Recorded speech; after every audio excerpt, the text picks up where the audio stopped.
Every time I genuinely start to believe that I am a fake and a fraud and a phony, that I am arrogant to believe that my little insight into the connection between breathing, as I learned in my martial arts studies, and the creative process could really serve as a starting point for new writers or a cure for writer's block for the more experienced. I get a success story, and my heart swells with this pride that is partly pure and wonderful and excited about seeing other people succeed, and partly really tainted and narcissistic and feels as though their accomplishments are just reflective proof of my own genius. My teacher's assistant at the weekly writers' workshop, Parker? Every Saturday morning. Saturday mornings at 10 a.m. At 10 a.m. Thank you.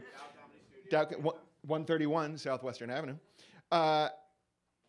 My TA has the kind of raw, ready, inspired talent that can really make me feel good about myself. Since joining the class, this young man has written his first screenplay. He has done a rewrite. He has done a polish. That script, West West, lives at the intersection of Sergio Leone and Quentin Tarantino, if either of them had a properly calibrated sense of humor. That is my review, not his logline. He started a second screenplay and I believe has just come to be involved in a collaboration on a third. Is that right? Please welcome to the stage a young man whose coattails I sincerely hope someday to ride, reading his new short, Risen from the Fire, Brian Merritt.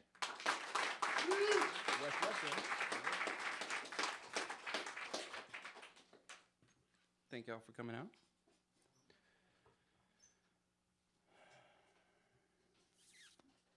I started that day around 3:30 a.m., alone in bed. My wife too sick to travel with me. My daughter soundly asleep in the other queen-size bed of our hotel room. An alarming twisting in the tummy took me from my slumber and put me on notice. Hey, that's not normal. I thought to myself, what could it be? These ones seemed to hold for about good 4 seconds. They'd come and go, come and go. About the fourth, fifth time, I kind of started to get after it. Breathe.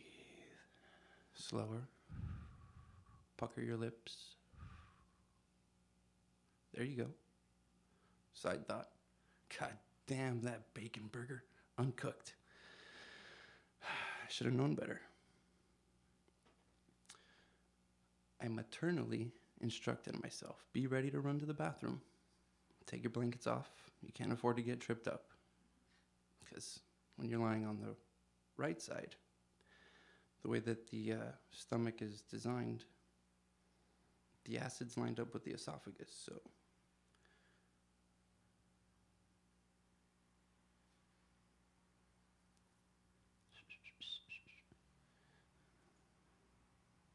the way that the stomach designs, the acid connects to the throat tube. The throat tube connects to the mouth hole, and out the mouth hole comes projectile. So, in times of distress like this, the right side is the wrong side. Breathe. Ride it out.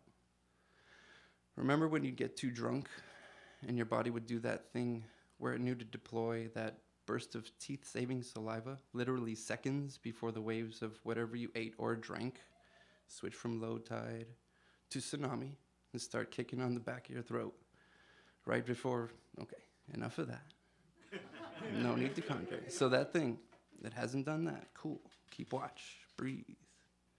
What's the time? 4:30? My eyes closed.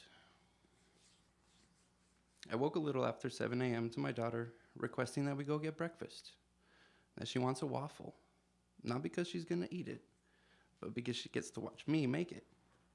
She gets to learn how to do it and instruct that it be done properly to whoever she has do it for her next time. She likes to know why.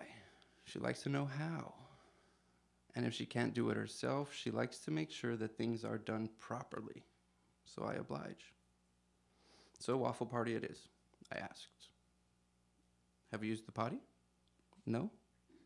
Well, maybe you might want to do that. We don't want to be at the party and have to run back to the room and use the potty. So she goes, she uses the potty. Washes her hands and slips on her new frozen slippers that Grandma got her for Christmas.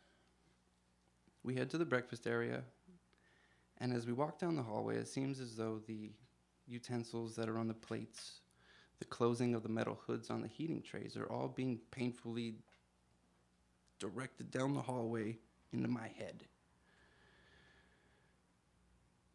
It's painfully loud, but I make a delicious waffle, and I know that because I'm the one that ate it. But while making the waffle, the metal clamp would like yell, it's just loud. Then you gotta flip it. Loud again. Ooh. Get me out of this pancake, waffle party, whatever we are in. We finished our food, said goodbye to our room, thank you very much, before heading down the hallway to my mother's room so that they could say their final goodbyes because my daughter was on vacation with her. And I could load up the car. Room empty of clothes, check. Phone, keys, charger, check. Wallet, check. I went and said my goodbyes, and we hit the road. Goodbye, Sacramento, LA, here we come. Fast forward a couple hours, and my head starts to throb. I haven't eaten in some time now, so let's pull over, stretch our legs, use the potty, and fill up the car. But I have no appetite. I settle for a soggy gas station sandwich and a bag of chips to give the soggy some crunch. My daughter has donuts, the chocolate ones. We're on vacation, let the good times roll. Before getting back on the road, I let her steer the car around the parking lot a little bit. The throbbing subsides. We make it past the smelly cows, drive another 100 miles, and begin nearing the grapevine. I can see it ahead. It's a gray, unwelcoming cloud just shrouding the first bend. The throbbing in my head returns before entering. Earlier, it was like a fire alarm, just loud, but with brakes so that it can catch its breath. But now it's constant, like someone's fallen asleep on the horn of their car. Just constant. What is it, though? Is food poisoning? No. I haven't had the old liquids out the rear, solids out the front, so it's not that. Did I catch my wife's fever? My head is hot. I barely ate any of my sandwich, throbbing in my head like I'm wearing a child-sized baseball helmet. Yeah, that's there. I'm thinking all this, going through everything, and doing 90 to keep up with traffic on the grapevine. It was only cloudy, no rain today. I was extremely thankful and a little upset that I wasn't already home. I just wanted to curl up in a ball. Not to vomit, but because the lights were so bright, this throbbing wouldn't stop. We make it through the grapevine, and I voice text my wife. Home within the hour. If we live in LA, traffic happens at any time. I call this the traffic monster. Seems to be plain friendly today. It must feel my misery. Just, okay, I feel for you. So take my karma points. I'm happy to trade in some for no traffic today. I make it home, feed my daughter, leave everything in the car, get in my warmest pajamas, and inform my wife of the bad news that I'm fighting a bug. I don't know what bug, but I think it's hers, and she's in bad shape too.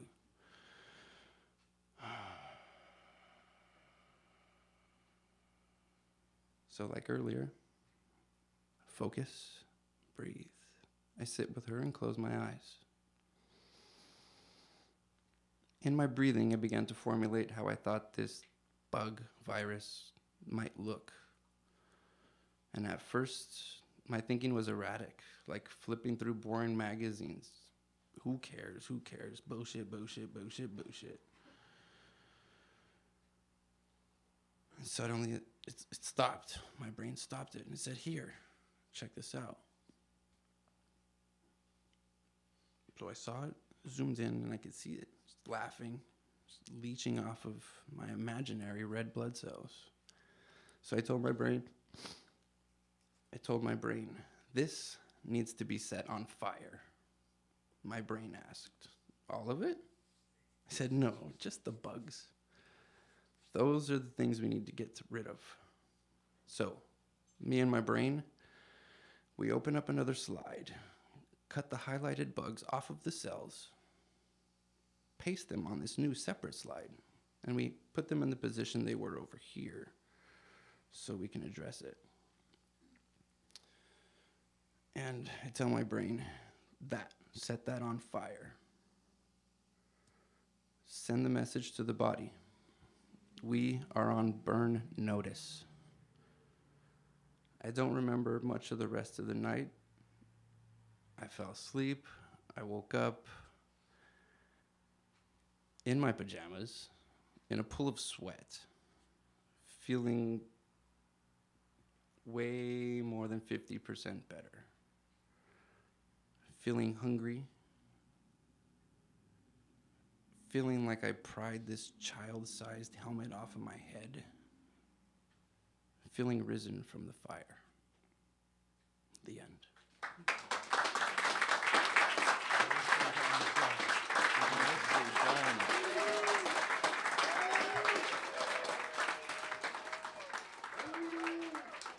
After setting up the pounding head and the nausea, the line "past the smelly cows" makes me so happy. Brian's script, West West, is a really cool, funny Western, and his work ethic in terms of getting the words to the page has been genuinely extraordinary. So read his script and consider him for all staffing as well as your cool, funny Western buying needs.